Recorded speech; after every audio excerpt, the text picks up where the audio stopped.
غلط اور غلط کو صحیح بناتا ہے۔ آج کے موضوع میں میں اپنے سامنے آپ لوگوں کے سامنے اس کتاب کا خلاصہ پیش کرنے والا تھا، ہاں، کہ ماذا تعرف عن حزب اللہ، حزب اللہ کے بارے میں تم کیا جانتے ہو؟ ہاں، لبنان کی یہ تنظیم جو حقیقت میں شیعی رافضی ہے، اور پھر ان کے جو تال میل شیعہ عقائد سے، شیعت کی وطنیت اور طائفیت سے، عنصریت سے ہے، وہ انتہائی خطرناک اہل سنت والجماعت اور مسلمانوں کے لیے انتہائی شدید دشمنی کی عامل۔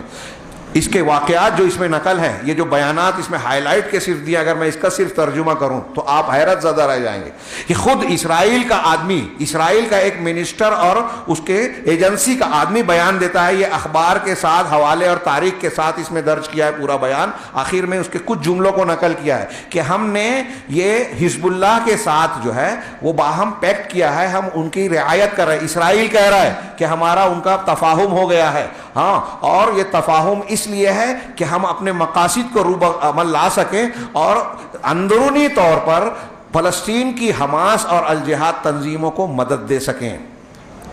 یہ داعش، اخوان المسلمین،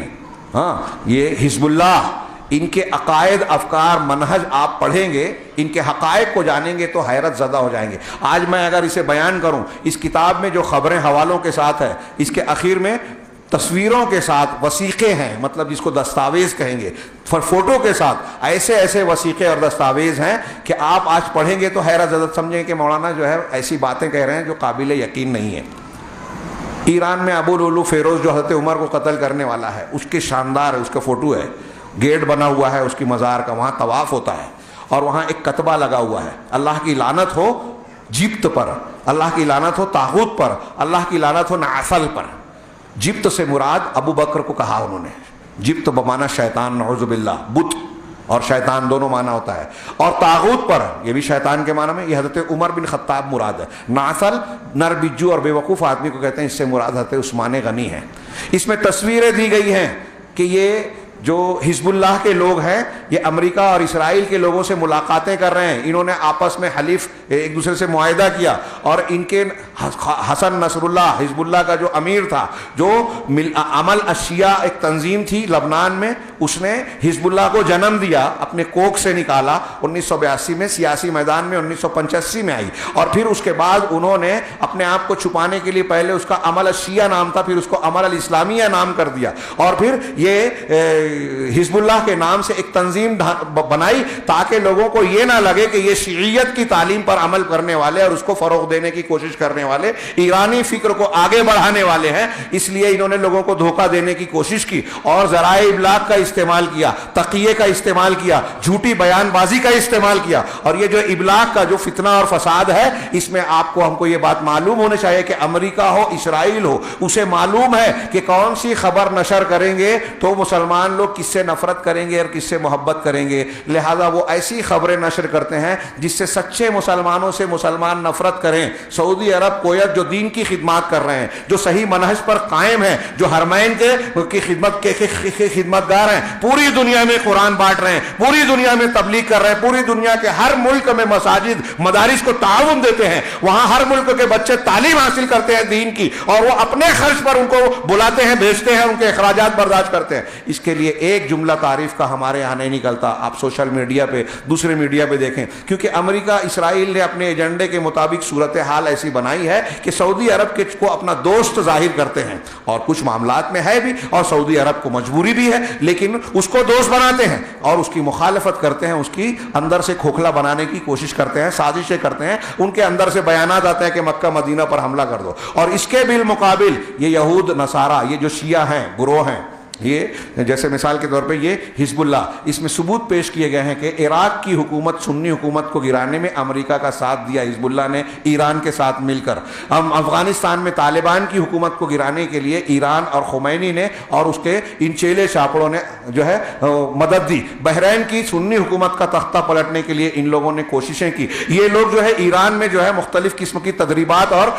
جو ہے وہ مشقیں کرتے ہیں، ٹریننگ لیتے ہیں، اور مختلف ملکوں ملکوں میں خاص طور سے عالم عرب اور عالم اسلام کو شیعہ وطن بنانے کی کوشش کرتے ہیں، اور داعش کو جنم دینے والی ہیلری کلنٹن کا بیان ہے کہ ہم لوگوں کو انہی لوگوں نے داعش بنانے میں مدد کی، اور ہم اس کے ذریعے سے اپنا کام نکالنا چاہتے ہیں، علاقے کو 3 حصوں میں بانٹ کر اس پر قبضہ کرنا چاہتے ہیں، عراق کو۔ ایسے ثبوت آ گئے۔ یمن میں حوثی انہی کے لوگ ہیں، ان کے ٹریننگ حاصل کرنے والے، ایران سے ہتھیار فراہم ہوتا ہے، حزب اللہ ساتھ دیتا ہے۔ حزب اللہ کا خواجہ حسن نصر اللہ کہتے ہیں کہ ہم کو اسرائیل کے سے کوئی مطلب نہیں، فلسطین کی آزادی سے کوئی مطلب نہیں، ان کے بیانات ہیں، لیکن ٹی وی چینل پر اخبارات کے بیانات میں یہ کہیں گے کہ ہم فلسطین کے لیے لڑ رہے ہیں، فلسطین کے لیے ہم ہیرو ہیں۔ آج تک فلسطینیوں کے لیے کوئی مخلص کوشش انہوں نے نہیں کی۔ اگر کہیں کہیں کوئی تھوڑا موڑا بم بھیجا یا کچھ اسرائیلیوں سے ان کی مٹبھیڑ ہوئی تو اس کے مقاصد بھی اس کتاب میں بیان کیے گئے کہ لوگوں کو دھوکہ دینے کے لیے یا اپنے مقاصد اور اپنی وطنیت اور شیعیت کی حفاظت کے لیے تھوڑا موڑا کچھ معاملہ کیا، ورنہ ان کی پوری کوششیں اہل سنت والجماعت شام میں، کویت میں، بحرین میں، مصر میں اور عراق میں ہر جگہ انہوں نے صرف سنیوں کو مارا ہے، اور ایران میں مسلسل سنیوں پر ظلم ہوتا ہے۔ یہ جو صحابہ کرام کو گالیاں دینے والے، قرآن کو، موجودہ قرآن جو ہمارے سامنے ہے اس کو یہ نہیں مانتے، ان کے ہاں 2 5 7 100 200 نہیں، 5000 سے زیادہ شیعوں کی امہات الکتب میں روایتیں موجود ہیں جو یہ کہتی ہیں کہ یہ قرآن محرف ہے۔ ابو بکر صدیق اور عثمان غنی نے یہ کا جو ہمارے ہندوستان کا جو شیعی شخص تھا وسیم رضوی، اس نے پٹیشن داخل کی اور پھر اس نے جو بیان دیا تھا، کلپ آپ نے دیکھی ہوگی، وہ اصل میں شیعوں کا عقیدہ ہے، شیعوں کی امہات الکتاب میں موجود ہے کہ قرآن محرف ہے۔ صحابہ کرام کو یہ گالیاں دیتے ہیں، تبرہ کرتے ہیں، خلفائے راشدین، خلفائے ثلاثہ کو گالیاں دیتے ہیں، ان کو کافر کہتے ہیں، طاغوت کہتے ہیں، قرآن کو محرف مانتے ہیں، تقدیر پر ایمان نہیں رکھتے، اللہ تبارک و تعالیٰ کی توحید نہیں مانتے، اللہ کے لیے بدا کا عقیدہ رکھتے ہیں کہ اللہ کو ساری چیزیں پہلے سے نہیں معلوم۔ ایسی انتہائی بھیانک گمراہیاں ان کے یہاں موجود ہے، اور ان کا لوگ ساتھ دیتے ہیں۔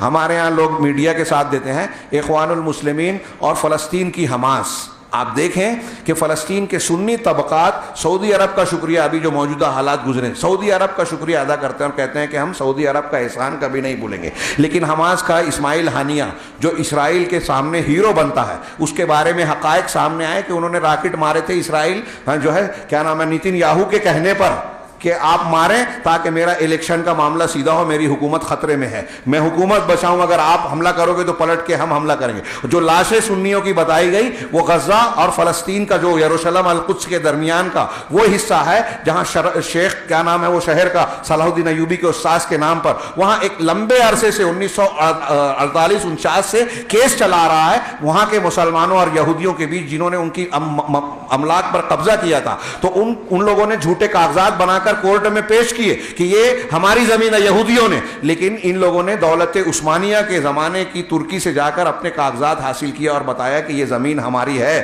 وہاں فساد چل رہا تھا، اس درمیان کئی مرتبہ فساد ہوا، مسلمان اور یہودی اس فساد میں کئی طرف سے مارے گئے، کئی مرتبہ ایمرجنسی اور کرفیو کا نفاذ ہوا۔ وہاں مرنے والے یہودیوں کی لاشوں کو نیتن یاہو نے جو ہے اخبار میں اور اس ٹی وی چینل پر دکھایا، ہمارے مسلمان خوش ہو جاتے ہیں۔ ٹھیک ہے، یہود کو اگر تکلیف پہنچتی ہے تو ہم کو خوشی ہوتی ہے کیونکہ وہ ظالم ہیں، لیکن اس بات میں ہم اندھے ہو کر یہودیوں کی مخالفت کا نام لے کر مسلمانوں کے دشمنوں کو دوست سمجھ لینا، یہ کون سی عقل مندی ہے؟ یہ بہت بڑی بے وقوفی ہے، اور یہی دنیا میں چل رہا ہے۔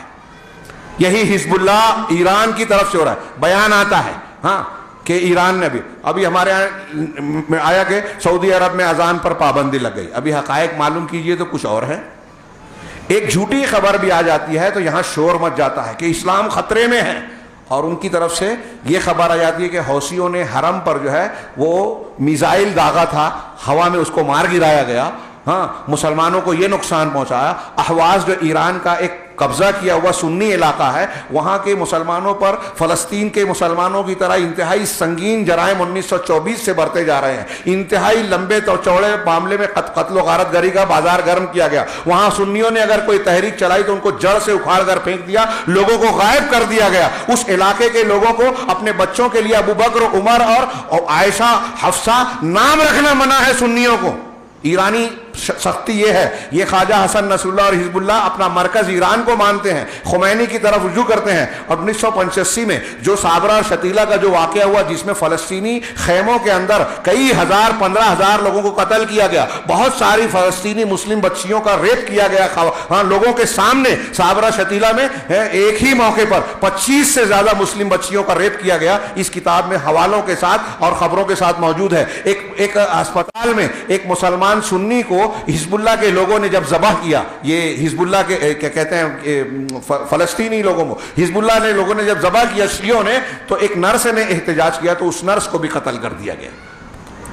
یہ اسرائیل سے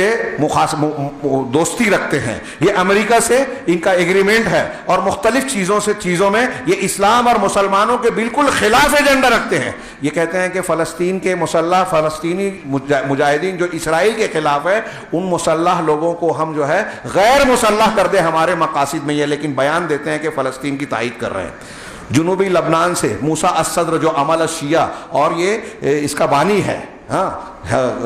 کہتے ہیں حزب اللہ کا بانی ہے موسیٰ الصدر، اس کے جرائم کا کچا چٹھا اگر آپ اس میں پڑھیں گے تو انتہائی حیرت ہوگی. اور اس کے باوجود ہمارے کچھ مسلمان ایسے ہیں جو ان کو جو مبارکباد دینے جاتے ہیں ان کا ساتھ دیتے ہیں. خمینی نے اسلامی حکومت کا دعویٰ کیا تو وہاں جا کر جو ہے اس کو مبارکباد دے رہے ہیں، لیکن انہوں نے وہ بیان نہیں کرتے کہ جب صابرہ شتیلہ اور فلسطین میں مسلمانوں کا قتل عام ہو رہا تھا، ان کے شیعہ ملیشیا کر رہی تھی، لبنان میں جو ہے قتل عام کر رہی تھی، تو خمینی سے جا کر درخواست کی گئی کہ آپ ان سے کہیے آپ کی بات کو مانتے ہیں کہ یہ سلسلہ روک دیں سنیوں کو مارنے کا. خمینی نے ایک جملہ بھی نہیں کہا، ان کی درخواست قبول نہیں کی. خمینی کے نائب نے صرف مذمت کر دی تھی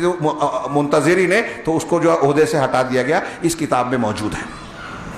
شیخ صاحب کتاب نے آخر میں یہ بات کہی ہے کہ فلسطین کو فتح کیا تھا عمر بن خطاب رضی اللہ تعالیٰ عنہ نے، اور اب فلسطین کو آزاد کرنے والے وہ لوگ نہیں ہوں گے جو حضرت عمر کو گالیاں دیتے ہیں. یہ شیعہ اور ان کے معاونین. ہمارے یہاں ایک بات، وقت زیادہ ہو گیا، 2-4 منٹ اور بولوں. ہاں، ایک بات یہ کہیں کہ یہ شیعوں کا یہ عمل ہے. اب قرآن کی ایک آیت ہے، لا تجدون قوما یؤمنون باللہ والیوم الآخر یوادون من حاد اللہ ورسولہ ولو کانوا آباءہم او ابناءہم او اخوانہم او عشیرتہم. کہ آپ ایسے لوگوں کو جو اللہ پر اور آخرت کے دن پر ایمان لاتے ہیں ایسا نہیں پائیں گے کہ جو اللہ اور اس کے رسول سے دشمنی رکھتے ہوں ان سے دوستی کریں. اللہ اور اس کے رسول کے دشمنوں سے دوستی مسلمان نہیں کر سکتا. یہ قرآن سورہ مجادلہ کی آیت ہے، دیکھ لیجئے. چاہے وہ ان کے باپ ہوں، اگر سگا باپ بھی اللہ اور رسول کا دشمن ہے تو اس سے دوستی محبت نہیں، یوادون محبت کا تعلق نہیں رکھیں گے. ہاں، اور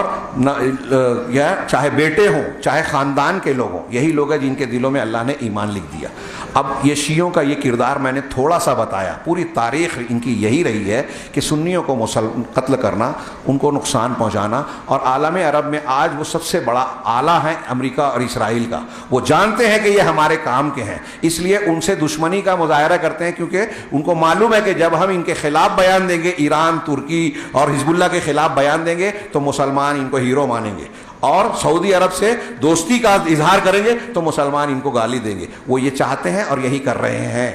یہ اعلام کا فتنہ ہے، صحیح کو غلط، یہ تو صحیح غلط کو بتانا، پھر اس میں جو ہے فحاشی، بے حیائی اور دوسری چیزیں الگ ہیں. جھوٹ کو سچ اور سچ کو جھوٹ. اللہ کے رسول صلی اللہ علیہ وسلم کی یہ بھی حدیث ہے کہ ایک زمانہ لوگوں پر ایسا آئے گا کہ اس میں سچے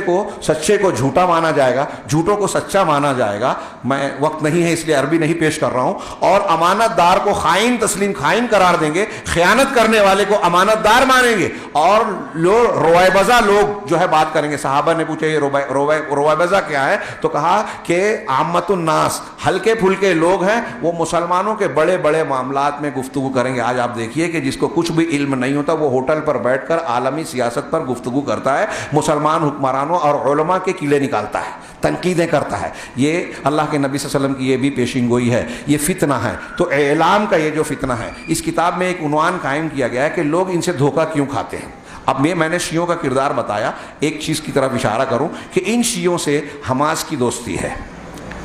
اخوان المسلمین کی دوستی ہے. ہمارے ہندوستان میں جماعت اسلامی والے ان سے رفاقت اور ان کا دفاع کرتے رہتے ہیں. نام لے کر میں کہہ رہا ہوں، اشارے میں نہیں کہہ رہا ہوں. بہت سے لوگوں کو برا لگتا ہے، لیکن میں اکثر کہتا ہوں یہ بات کہ آپ ٹھیک ہے آپ کو برا لگ رہا ہے تھوڑی دیر کے لیے آپ میرے تعلق سے جو بھی جذبات، لیکن سوچئے کہ اگر میری بات صحیح ہے تو میری بات آپ کو ماننا چاہیے، غور کرنا چاہیے کہ آپ کس کا ساتھ دے رہے ہیں۔ شیعوں کے میں نے کچھ عقیدے بتائے، ان کے اعمال اگر آپ یہ دستاویزات وغیرہ دیکھیں، تصویریں دیکھیں، کتابیں پڑھیں، خمینی کی کتاب، ان کے بیانات انٹرنیٹ پر آج موجود ہے۔ یہ کہہ رہے ہیں کہ ہم اسرائیل کے خلاف نہیں جائیں گے، حماس اور ان کے درمیان تائید ہوئی، حماس کو بھی اپنا الیکشن ٹالنا تھا، 2015 میں ان کو دوسرا الیکشن کروانا تھا، نہیں کرا رہے ہیں، وہاں کے سنیوں پر ظلم ہوتا ہے، وہاں جو مدد کے پیسے آتے ہیں یہ کھا جاتے ہیں۔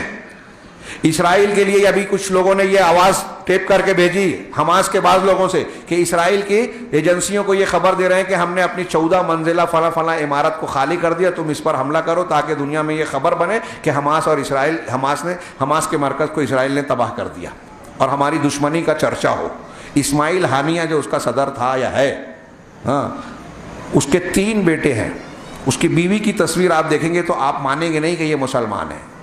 کرسچن لگے گی، باطنی فرقے کی ہے، وہ شیعہ یا کچھ اور مذہب کی ہے۔ اس کی تصویر آئی تھی اسکرٹ پہن کر بیٹھا ہوا ساتھ میں، اس کے 3 بیٹے ہیں۔ ابھی میں نے ایک جگہ کہیں پڑھا، پتہ نہیں وہ خبر کتنی مضبوط ہے، اسرائیل کے یہاں سنڈے ٹیلی گراف کے حوالے سے وہ سوشل میڈیا پہ آئی بات کہ اس کے 3 بیٹے ہیں، تینوں بیٹوں کو اسرائیل کی شہریت حاصل ہے،